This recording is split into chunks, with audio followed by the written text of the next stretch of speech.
Here's how to manage payment methods on Target. First, launch open any web browser and head over to target.com, or you can open the Target app. Now you want to tap on the profile icon at the top right corner of your screen. Once you get here, you want to tap on the manage account option. Now scroll down and find the option of payments, select that. From here, you will be able to manage all of your payment methods. If you want to add a new payment method, simply tap on the add payment card option. Now select if you want to add credit or debit card, EBT card, or HRA FSA card. Selected, then enter details over here. If you have selected credit or debit card, enter the card number, then expiry date. Now enter the name as it appears on card. Check this option if you want to make this your default card, then select a billing address. Now tap on the save option.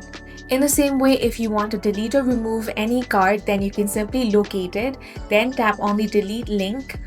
After that, confirm on the prompt. In this way, you can easily manage your payment methods on Target. If you found this video useful, make sure to hit the like button and subscribe for more videos like this.